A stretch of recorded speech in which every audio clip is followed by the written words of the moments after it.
pemirsa, Mas Ramaditya sudah hadir di tengah-tengah kita di Musik Jiwa kali ini. Mas Ramaditya ini sebenarnya sudah terlahir tunanetra ya? Betul. Tapi yang lucunya, bukan yang lucunya sih, yang serunya nih, Mas Rama nih nggak tahu kalau dia tunanetra sampai umur 7 tahun kalau nggak salah ya? Iya. Itu gimana ceritanya? Gimana ceritanya bisa tahu? Terus apa yang dirasain setelah udah tahu? Jadi yang saya tidak tahu sebenarnya adalah istilahnya. Jadi saya pikir ya hidup nih ya buram-buram aja seperti ini ya, gelap-gelap aja gitu. Ketika umur 7 tahun, saya baru menyadari bahwa ternyata kondisi yang saya alami ini adalah tunanetra. Namanya tunanetra. Jadi ternyata adalah sebuah kelainan. Jadi tidak sama dengan yang dialami oleh anak-anak yang lain gitu ya. Jadi itu saya ketahui bukan karena orang tua saya menyembunyikan, tapi justru karena orang tua saya tidak pernah mempermasalahkan soal itu. Jadi itulah yang membuat saya tidak menyadari bahwa ada kelainan dalam diri saya, yaitu tunanetra. Sadarnya gimana waktu itu? Ya, saya baru tahu kalau ternyata ada yang namanya bentuk, warna, ya kok anak-anak itu bisa lari-lari, naik sepeda, bisa kenceng, walaupun pada saat itu saya juga seperti itu ya, karena untuk saya ini kategorinya dulu adalah low vision ya. Jadi pada saat low vision artinya adalah lemah penglihatan. Jadi mungkin boleh dibilang ada apa ya istilahnya ya, bisa memahami lah ya, bisa memahami visual itu seperti apa, tapi tidak seperti halnya orang yang melihat. Gitu. Memang agak sulit mendeskripsikannya ya, karena ini berhubungan dengan feeling. Nah, dari sana ketika saya mengetahui ada perbedaan itu, disitulah saya menyadari bahwa oh ternyata tidak sama nih kondisi saya dengan anak-anak yang lain. Tapi dari lahir sudah buta total? Dari lahir sudah buta. Ya. Oke. Nah, kalau yang sebelumnya masih bisa melihat, lalu tidak bisa melihat, kan mereka merasakan perbedaannya gitu. Ya, kalau yang dari lahir tidak bisa melihat, ini berarti nggak ada referensi apapun kan?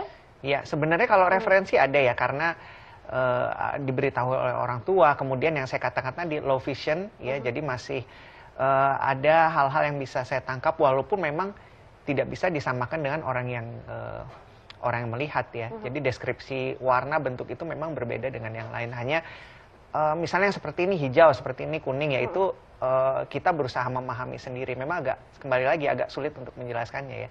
Seperti itu. Jadi seperti tadi Mbak Pia katakan bahwa memang ada bedanya, gitu ya. Terutama dalam hal penerimaan ya, penerimaan terhadap kondisi umumnya yang didukung oleh orang tua, kemudian butanya itu dari awal mereka lebih bisa menerima ketimbang yang di tengah-tengah, seperti itu. Ini konsepnya berarti gimana ya? Tiba-tiba umur 7 tahun, maksudnya kalau misalnya orang tidak bisa melihat, konsep melihat itu artinya apa sih? Oke. Ya, jadi dalam hal penglihatan itu memang kita ada beberapa pembagian ya, klasifikasi. Jadi ada yang memang sempurna melihatnya, kemudian ada juga yang disebut low vision. Nah, low vision ini ada banyak cabangnya. Ada yang hanya rabun saja, ada yang kemudian hanya bisa menginterpretasikan apakah itu cahaya, apakah itu benda gitu ya. Nah, ini termasuk saya gitu ya. Yang mana memang untuk pemahaman itu tidak sesempurna orang-orang yang melihat. Gitu ya. Jadi seperti itu. Kemudian ada juga yang totally blind. Nah, totally blind ini yang mana sekarang kondisi ini juga saya alami. Ini benar-benar hitam, tidak bisa melihat sama sekali. Tidak ada informasi yang masuk sama sekali ke mata. Ya, seperti itu. Oke. Nah, ini Kang Erik menariknya adalah tadi Mas Rama sempat sebutkan sedikit ya, bukan berarti orang tuanya berusaha menutupi, tapi ngelihat gak ada yang salah kok sama anak saya gitu. Mas Rama, ini orang tuanya juga udah ada di sini kan ya? Iya, betul. Ayahnya, boleh kita undang masuk dalam ya Kang Erik? Assalamualaikum. Waalaikumsalam. Apa kabar?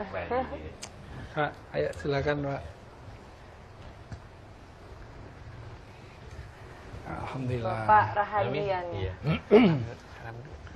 Rahadi. Bapak Rahadi. Pak, ini tadi kita sudah membahas sedikit, Kang Erik tadi lagunya juga tentang mendoakan anak-anaknya gitu. Waktu ibu masih mengandung Mas Rama, ada tanda-tanda yang aneh-aneh gitu nggak? Zaman Iya nih, sekarang saya katakan syukur alhamdulillah. Kalau aneh sih tidak. Hanya pertama saya kaget, bayi-bayi lain kan menangis ya. Waktu saya lihat di box itu kok dia hanya senyum dan merem. Saya curiga kok yang lain nangis, saya ngomong sama dokternya, saya dipanggil. Dijelaskan bahwa putra bapak tidak bisa melihat. Ya, shock sih pasti ada ya, orang tua mana, manusiawi. Tapi saya tetap bersyukur, ya Allah, saya bersyukur bahwa dia sehat. Saya tidak pernah berpikir mau itu melihat atau enggak, yang penting dia sudah terlahir dengan selamat. Nah, yang paling berat buat saya konsultasi sama dokter bagaimana cara untuk menyusukan pertama ke ibunya. Itu saya minta pendapat dokter. Oke, tapi kan bayi baru lahir, ini saya nggak pengalaman ya, mungkin Kang Erik lebih pengalaman. Kalau bayi baru lahir kan juga masih menggunakan insting, matanya memang masih buram kan? Ya. Ya justru itu, karena dia tidak menangis, saya curiga, saya nanya, akhirnya dijelaskan. Dan kebetulan dia merem ya, dan tenang. Cuman saya ditenangkan sama dokter ya, alhamdulillah. Hanya saya konsultasi bahwa bagaimana saya untuk memberikan si Rama kecil ini ke ibunya pertama kali. Nah, itu yang paling sulit buat saya. Sebenarnya yang paling sulit itu buat saya. Jadi untuk menenangkan ibunya. Kalau saya sebagai pribadi seorang ayah, mungkin tidak begitu masalah. Walaupun sebenarnya juga sedih ya. Tapi kan nggak usah saya gambarkan gitu maksudnya. Tapi alhamdulillah dengan seiring berjalannya waktu saat itu tidak ada masalah. Walaupun kaget, alhamdulillah tidak masalah. Bisa menerima ibunya. Mas Rama kok waktu bayi malah nggak nangis sih, malah senyum, malah senang terlahir dengan kondisi seperti ini mungkin. Menurut informasi dari rekan-rekan yang kebetulan saya sempat tanya juga ya, yang bekerja di medik ya, mereka informasikan bahwa boleh jadi memang karena bayi tersebut tidak bisa membedakan antara keadaan di dalam rahim dan di luar rahim. Karena walaupun menggunakan insting, tapi tetap pasti ada cahaya yang tertangkap, dan yang membuat mereka menangis adalah karena takut itu tadi ya, mungkin takut di dunia luar gitu kan ya, sesuatu yang asing. Nah, sedangkan saya tidak bisa bedakan seperti tadi ayah saya katakan, saya tidak bisa boleh dibilang tidak menangis ya, karena memang ya merem tadi ya, ditambah ya kondisi mata yang memang sudah buta sejak. Jadi santai-santai aja waktu lahir ya. Kayak oh ini masih di kandungan nih kayaknya. Pak Rahadi, Ya, Pak kan Ustadz. gini, kalau yang saya sempat dengar, kalau anak-anak memang untuk pertama lahir kan yang paling berfungsi itu ininya apa, mulutnya ya. Iya. Karena memang yang langsung ingin menyusui mulutnya. Kemudian mereka mengenal bentuk dan lain-lain benda, dimasukin ke dalam apa mulut, itu kan dalam rangka pengenalan ya. Iya. Kalau Mas Rama sendiri, karena keterbatasan matanya, ada nggak yang lain yang menjadi lebihnya dibandingkan dengan anak-anak yang lain sewaktu masih bayi atau kecil? Saya ingat saya nih, mudah-mudahan Iya. insya Allah saya masih bisa menjawab, masih terbayang. Waktu itu saya gendong, saya cuman sebelum saya bicara sama ibunya, artinya harus siap. Kalau kamu menerima anak terlahir lengkap, ya harus siap. Kalaupun ada kekurangan harus siap. Jadi saya ada sedikit bicara, walaupun dia menangis, ya kami menangis berdua ya. Ini saya serahkan, tidak ada pergerakan nenek, langsung dia nenek ke ibunya. Ya, itu yang saya masih ingat. Ya. Terus kemudian ketika perkembangan bayi merangkak dan lain-lain, ada yang lebih yang lain atau sama seperti anak-anak yang lain atau bagaimana? Tentunya agak berbeda dalam artian berapa bulan, karena sekeluar dari rumah sakit yang ada di kepala saya, segera saya mencari dokter. Artinya bagaimana semaksimal mungkin sedikit aja dia bisa menerima sinar atau bagaimana. Akhirnya dengan berbagai macam dari beberapa alternatif, sampai akhirnya ketemu seorang dokter di Jakarta. Waktu itu Rama umur 8 bulan. Tapi itu pun tidak menjanjikan. Di dokter bilang insya Allah saya akan coba, tapi jangan berharap banyak.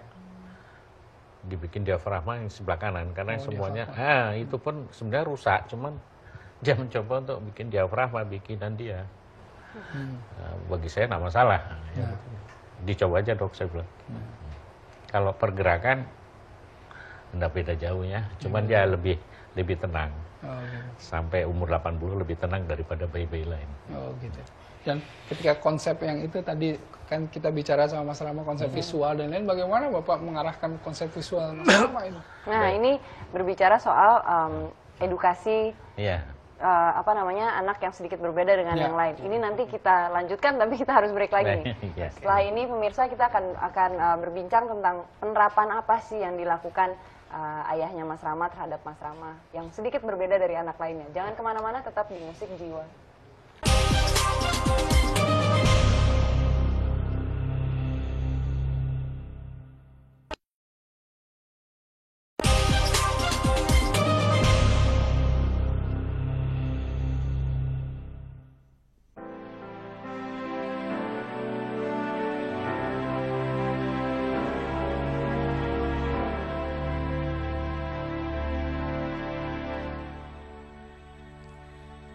Merenung di dalam diri, terasa hitam gelap memelukku. Semua dosa-dosa kian lama semakin nyata dan mencekam kehidupanku.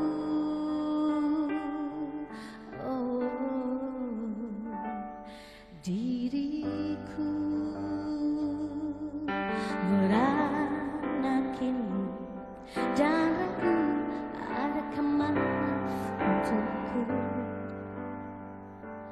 Pintaku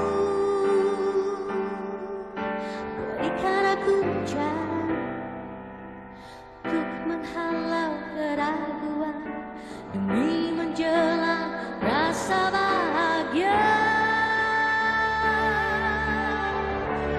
Yang Maha Kuasa bimbing hamba, Yang Maha Pencipta maafkan beta, berikan segera jalan yang lurus, sejahtera, damai sentosa dalam jiwa raga.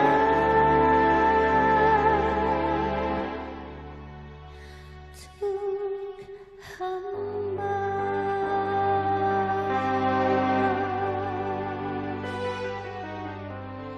diriku merana kini dan aku ada kemana untukku. Pintaku biar aku jalan untuk menghalau keraguan demi menjelang rasa bahagia. Yang Maha Kuasa bimbinglah hamba, Yang Maha Pencipta maafkan beta, berikan segera jalan yang lurus, sejahtera, damai sentosa dalam jiwa raga.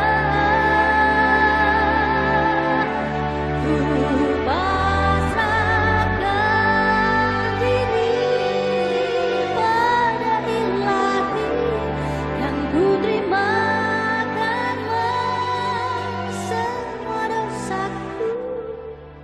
Sujud padamu, mohon ampunan bagi diriku, mohon kini hanya ampunan-Mu. Untuk hamba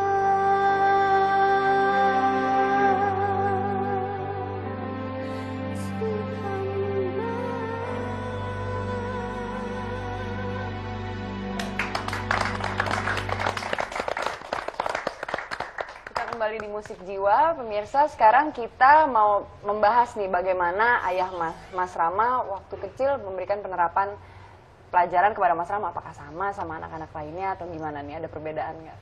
Syukur alhamdulillah, justru saya, istri, keluarga semua tidak menganggap Rama itu sebagai anak yang berkebutuhan khusus, artinya tunanetra, anggap anak normal biasa aja. Jadi sekolah pun saya usahakan dia di umum, walaupun harus melalui sekolah khusus dulu, tapi perilaku di rumah saya samakan dengan adiknya atau dengan kawan-kawannya. Artinya dari kecil juga masalah komputer, walaupun dia tidak melihat juga saya kenalkan. Soal itu hasilnya bagaimana saya tidak tahu, di kantor juga saya bawa untuk megang-megang komputer. Pokoknya di kepala saya dia normal gitu aja. Jadi tidak seperti ini gitu. Itu aja konsepnya. Kang Erik, kalau melihat orang tua, tadi kan lagu Kang Erik semuanya tuh doa yang terbaik untuk anak gitu. Kalau dikasih cobaan seperti ayahnya Mas Rama gimana Kang Erik? Waduh, na'udzubillahi min dzalik ya, tapi saya yakin konsepnya adalah la yukallifullahu nafsan illa wus'aha, laha ma kasabat wa laha ma iktasabat. Jadi Allah itu tidak akan membebani seseorang itu lebih berat dari apa yang dia bisa hadapi. Jadi semua proporsional. Cobaan seperti ini atau ujian itu pasti Allah berikan kepada seseorang itu atas dasar orang ini sebetulnya mampu melewatinya.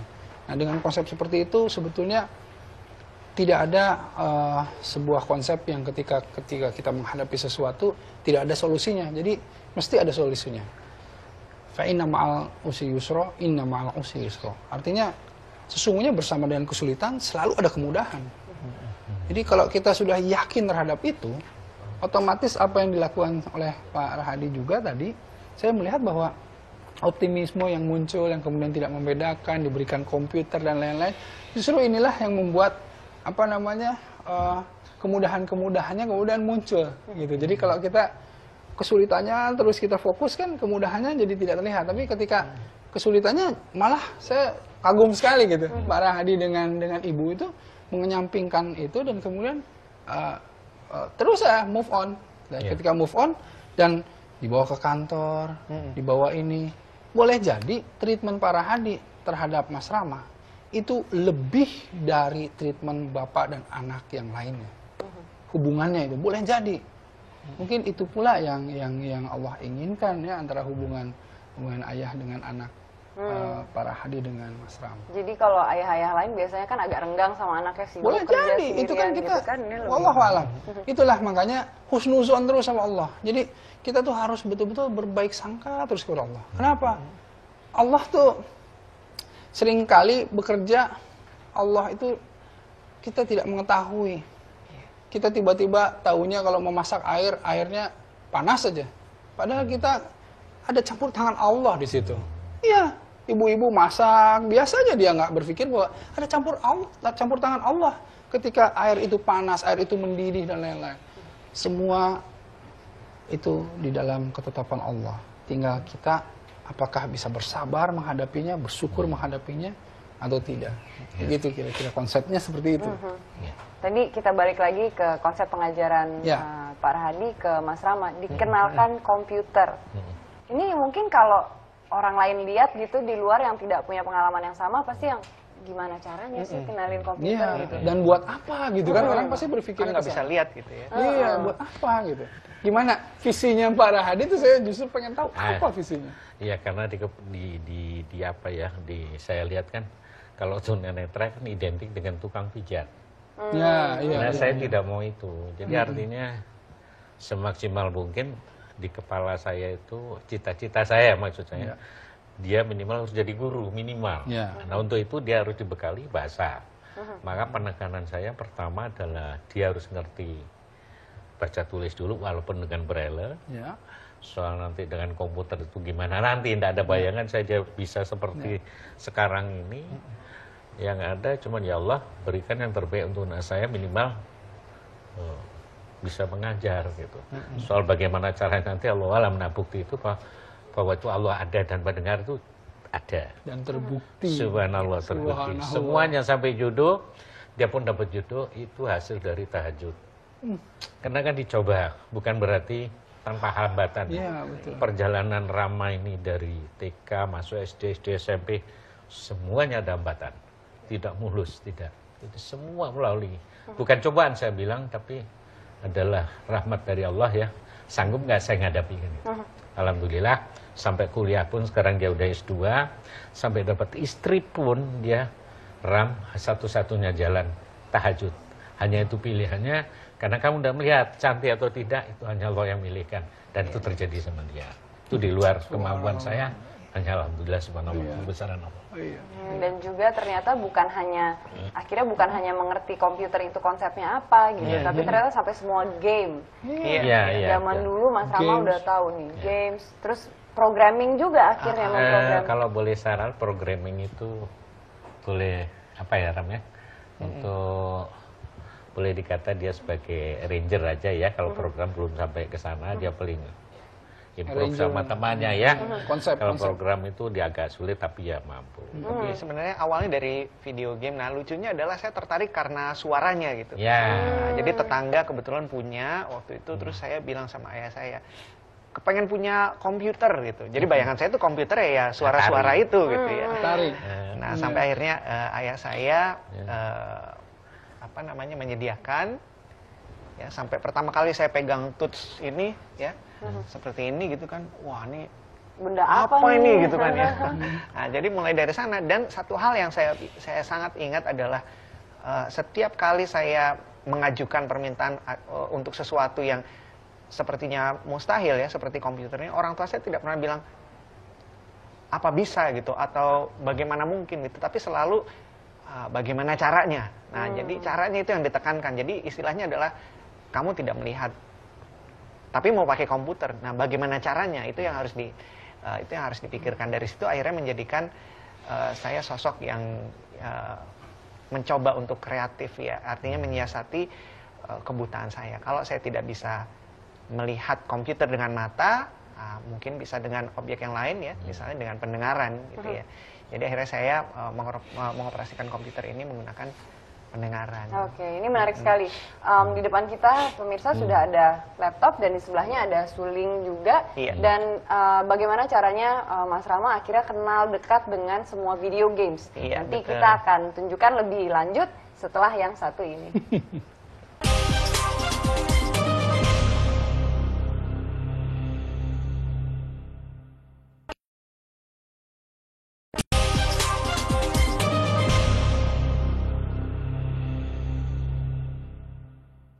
Kita kembali di Musik Jiwa. Nah, ini pasti semua pada penasaran.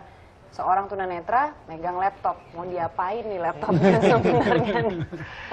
Coba Mas Rama, lagi ngapain sih di laptopnya kalau boleh tahu? Ya, jadi di laptop ini sudah dipasang aplikasi yang disebut pembaca layar atau screen reader. Nah, dia fungsinya adalah mengubah teks yang ada di layar ini menjadi suara. Walaupun pada saat saya dikenalkan komputer oleh ayah saya, teknologi ini belum ada. Jadi murni mengetiknya 10 jari seperti ini ya. Jadi misalnya, meraba ininya ya. Ya, jadi misalnya saya menulis nih ya seperti ini. Malam ini saya merasa sangat senang sekali. Nah, ketika teknologi pembaca layar ini ada, dia bisa bersuara nih. Itu seperti itu ya. Jadi kalau ngetik seperti orang nembak nih ya.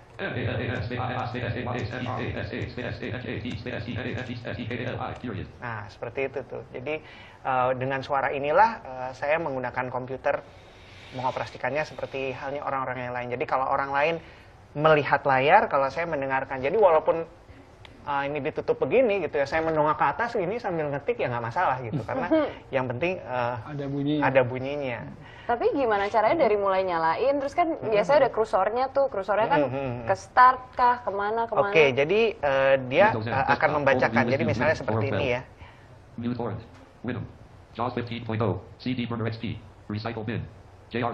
Nah, jadi dia akan membacakan ikonnya, jadi apapun yang saya ketik, yang saya sorot itu akan dibacakan semua. Nah, ini ada suling di sebelahnya untuk apa itu? Oke, jadi biasanya suling ini saya gunakan untuk perform ya. Jadi dalam sesi motivasi yang biasa saya bawakan, jadi kebetulan saat ini saya juga aktif sebagai trainer.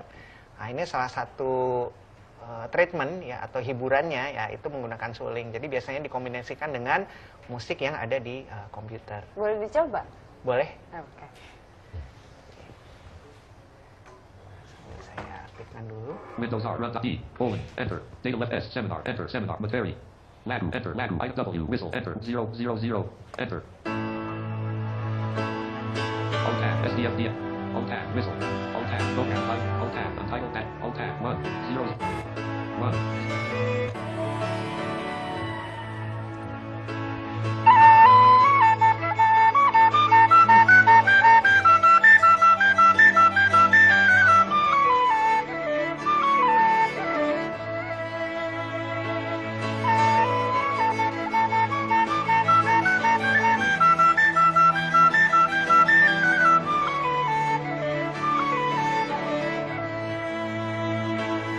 Jadi kira-kira seperti itu. Wah. Komputer ini dipakai untuk mengiringi. SDFDS Kang Erik, butuh member baru nggak nih anggota bandnya nih? Subhanallah. Nggak, Menarik, apa namanya, nggak nyangka gitu. Nggak nyangka, oh. Nggak nyangka bisa sampai itu. Tapi berarti Mas Rama itu karena dari kecil sudah terbiasa dengan touch komputer dan lain-lain, nggak ada bunyinya juga, saya yakin bisa berarti. Ya kan? Karena jaraknya kan udah Meraba untuk ngetik meraba untuk mungkin, ngetiknya tapi gitu kalau ya. untuk yang lain ya. Untuk aktivitas lain mungkin belum bisa. Belum ya. bisa. Karena zaman dulu kan ya komputer hanya satu tugas saja, jadi aplikasi yang terbuka ya hanya itu gitu yang dioperasikan. Kalau sekarang sudah Windows-nya sudah banyak gitu, dulu jadi DOS tetap sistemnya. dulu menggunakan DOS. Nah itu inget banget tuh sama bapak tuh dibawa ke kantor, Iya. ya, ada game favorit kita dulu namanya Digger gitu ya. Oh, Ya, Digger. iya. Gitu. Lucunya adalah saya dulu termasuk yang skornya tinggi. Oh, Gimana gitu, caranya skornya main tinggi. Digger? gimana Tunggu, caranya? tunggu. Ini anak zaman sekarang nggak tahu Digger apaan nih. Coba dijelasin dulu.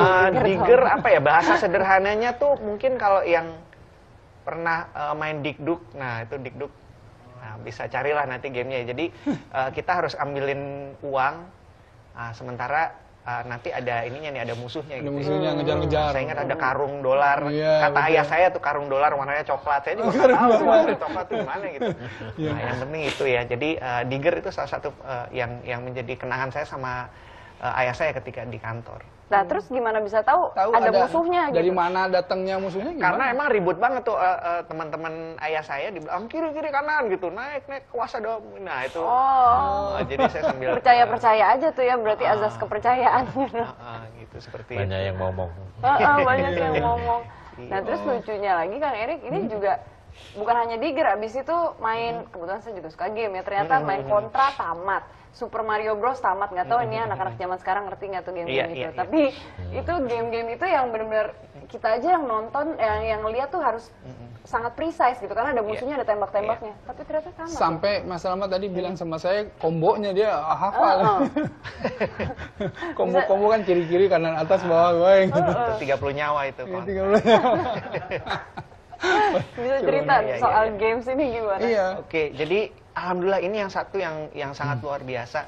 Saya kembalikan lagi kepada orang tua. Kenapa? Karena orang tua di sini sama sekali tidak melarang ya, tetap mengontrol. Tapi di sini video game ini dijadikan sebagai sarana untuk saya bersosialisasi dengan anak-anak sekitar kompleks ya. Karena tentu adalah sebuah sesuatu yang mungkin mencengangkan ya ketika yang tunanetra itu bisa main gitu kan ya. Nah dari sana saya mendapatkan banyak teman, dan satu hal yang mungkin jarang didapatkan oleh anak-anak sekarang adalah bahwa orang tua saya sangat mengontrol, mengawasi ya. Jadi untuk main game ada waktunya, kemudian game apa saja yang dibeli ayah saya, ibu saya tahu ya, yang dimainkan apa saja tahu gitu. Nah inilah yang akhirnya membuat saya menjadi tertib ketika main game dan tidak terlena oleh video game itu sendiri. Menarik sekali, ternyata nggak ada bedanya. Mau tunanetra, mau apapun, masih bisa kok grow up seperti anak-anak lainnya. Ini Betul. juga dari tadi saya perhatikan pakai jam tangan. Iya. Gimana caranya, coba lihat jam tangan? Coba di zoom. Oke ya. Ini jam tangannya sih jam tangan biasa ya. Tadi pas dilihat itu gimana caranya? Nah hanya yang menarik adalah ini bisa dibuka nih. Nah, kan? Dibuka, kemudian kita raba di sini nih, ya. Kita bisa raba di sini, ya. Nah, ini waktunya sudah sudah cukup sudah cukup lah. Sudah cukup. Waktunya larut. Sudah cukup untuk Cukup, segmen ya, ini pemirsa, betul. karena kita harus break dulu sebentar, nanti kita akan Ya. kembali lagi setelah yang satu ini, jangan kemana-mana.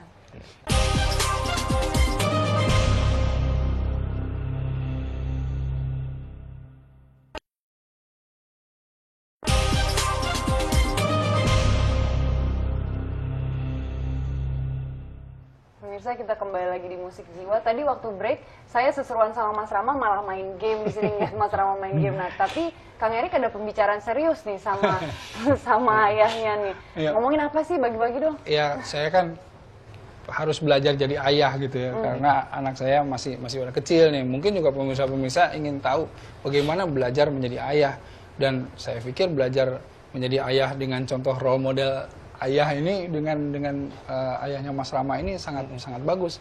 Saya ingat begini Pak, ada satu ayat yang diangkat oleh Allah dikarenakan betapa akhlak seorang Luqman ini ketika menasehati anaknya atau membesarkan atau memberikan wejangan kepada anaknya ini begitu indah gitu.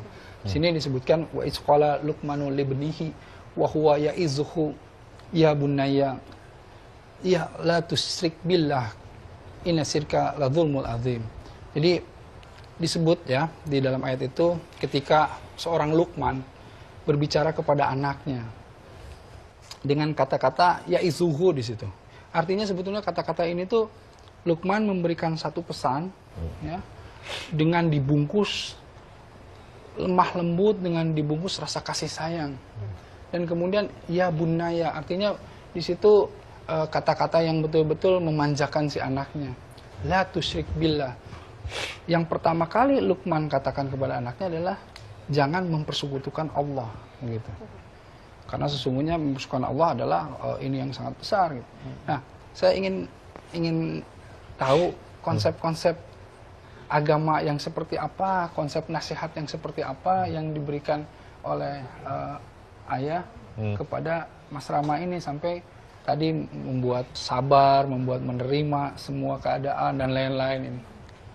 Ya, alhamdulillah. Sebenarnya kalau dikatakan saya bisa, ya enggak ya. Tapi sering berjalannya waktu, saya juga belajar jadi orang tua bagaimana sih jadi orang tua yang minimal mendekati benar ya, walaupun tidak sebaik mungkin. Tapi intinya setelah saya perjalanan ini 80% kalau saya perhatikan tuh anak dari 0 tahun sampai dewasa itu peran orang tua sangat besar. Ya. Nah di sini kalau Rama saya taruh pesantren terlalu lepas dengan saya. Ya.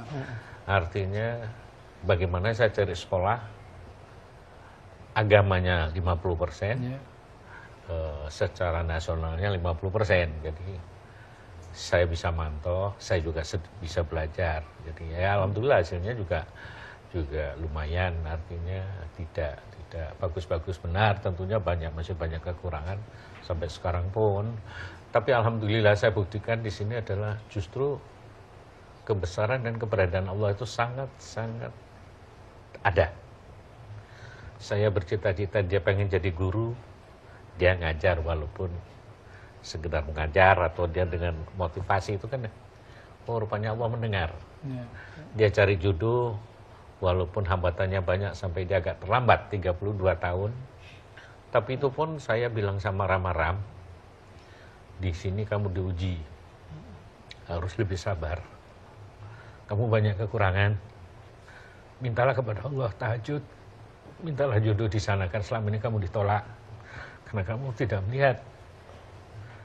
Tapi yakinlah Allah akan memberi yang kita tidak bisa tahu. Kun fayakun, kalau Allah berkehendak itu terjadi. Nah saya juga belajar dan dibuktikan.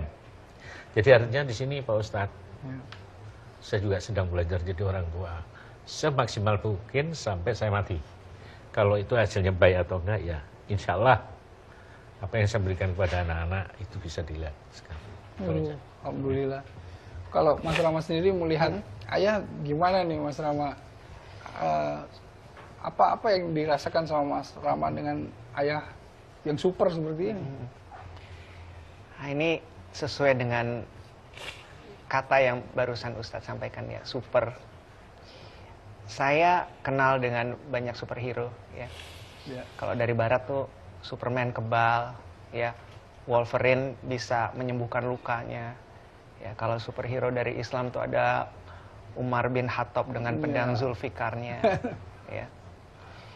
Nah, untuk ayah saya, kekuatan yang paling dahsyat adalah kekuatan jiwa beliau gitu ya. Saya merasakan bahwa kekuatan fisiknya, kemudian ketangguhannya selama ini, kegigihannya dalam mengasihi saya dan juga adik saya yang kebetulan sempurna penglihatannya.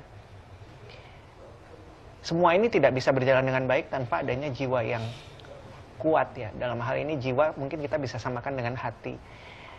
Nah, disinilah ada satu nasihat dari ayah saya yang cukup berkesan buat saya adalah boleh buta mata asalkan jangan buta hati. Nah, jadi itulah yang kemudian membuat saya alhamdulillah ya bisa menghadapi ujian selama ini ya, walaupun memang besar ujiannya, banyak ujiannya, seperti diperintahkan oleh orang tua saya lewat tahajud, lewat sholat gitu ya. Di sini meyakinkan saya bahwa Allah ini ada bersama saya. Seperti tadi Ustadz juga bacakan ya, surat 94 ini yang selalu menguatkan saya setiap kali ada ujian, cobaan yang disebabkan oleh hilangnya penglihatan mata saya, bahwa sesungguhnya setiap kesulitan itu pasti ada kemudahan. Dan ujung dari surat tersebut yang membuat saya lagi dan lagi dan lagi. Jadi walaupun sudah istilahnya mendapatkan jodoh, sudah mendapatkan pendidikan yang layak, tapi bersegeralah untuk mengurus urusan yang berikutnya ya. Itu fangsam. Betul sekali. Jadi disitulah yang membuat saya menjadi optimis. Insya Allah saya percaya bahwa bersama dengan orang tua saya yakin saya bisa melakukannya. Alhamdulillah. Nah ini saya sharing sama pemirsa nih di rumah.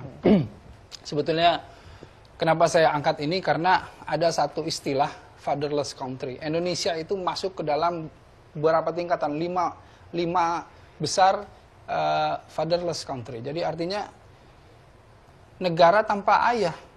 Kenapa saya sebutkan begitu? Betapa sibuknya seorang ayah sampai dia melupakan anak-anaknya. Kenapa sibuk? Karena mereka hanya mengejar materi. Karena mereka berpikir bahwa apa yang saya bisa kasih sama anak saya berupa materi. Nah, ternyata inilah salah satu penyumbang anak menjadi bandel, anak menjadi tidak terkontrol, anak menjadi liar. Dan banyak sekali anak-anak yang melakukan hal-hal yang tidak baik justru bukan karena kekurangan, tetapi kelebihan dari materi, tetapi kurang atau hampa jiwanya, tidak ada kehadiran ayahnya. Dan saya ingin memperlihatkan betapa hubungan Pak Rahadi dengan Mas Rahma ini hubungan yang begitu saling mengisi. Betapa kehampaan yang ada di anggota-anggota keluarga yang lain mungkin itu tidak ada kalau saya lihat di hubungan antara Pak Rahadi dan Mas Rahma. Dan subhanallah, mudah-mudahan kita semua bisa hari ini mulai bisa mendapatkan inspirasi dan merubah segala sesuatu yang saya yakin belum terlambat. Selama masih ada waktu, ayo kita rubah. Ayo telepon anaknya, ketemu bapaknya. Ayo saling sama-sama merekatkan seperti bagaimana ayah Pak Rahadi membesarkan Mas Rahma. Insyaallah. Insyaallah. Insyaallah. Dan juga hasilnya adalah Mas Rama jadinya nggak beda sama anak-anak lainnya gitu. Maksudnya benar-benar bisa berani dengan baik, dengan normal, dan nggak ada masalah. Kompetitif, bisa membuat ini dan lain-lain. Contohnya kayak tadi waktu jeda lagi-lagi kita tadi main games ya. Betul. Mau dong Mas Rama kasih unjuk nih sama orang di rumah, mungkin nggak percaya kalau Mas Rama bisa main game. Tadi skor saya aja kalah sama Mas Rama nih. Mau lihat? Oke ya, jadi ini salah satu game favorit saya. Ya. Saya akan coba mainkan ini.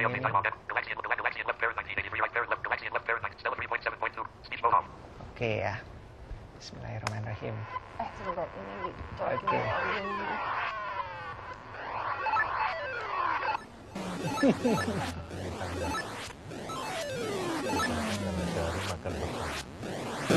Iya.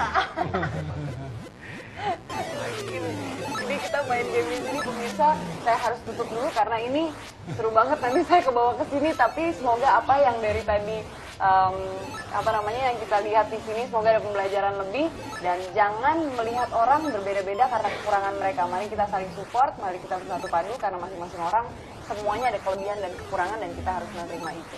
Kami semua di sini mohon pamit. Sampai jumpa di Musik Jiwa selanjutnya. Assalamualaikum warahmatullahi wabarakatuh. Waalaikumsalam warahmatullahi wabarakatuh.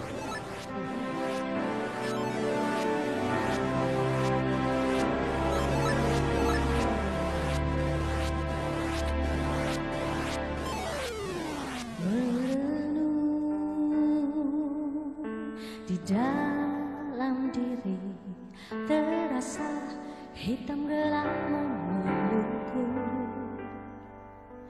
Semua dosa-dosa kian lama semakin nyata dan mencekam kehidupanku.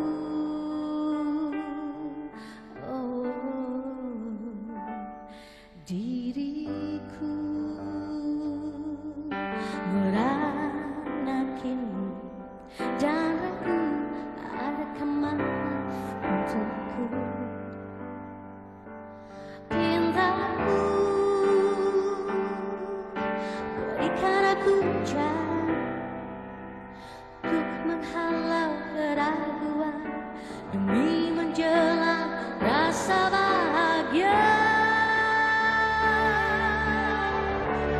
Yang Maha Kuasa bimbing hamba, Yang Maha Pencipta maafkan beta, berikan segera jalan yang lurus, sejahtera, damai sentosa dalam jiwa raga.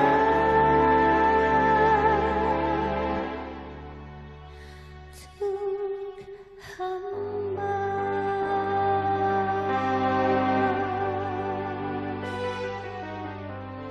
diriku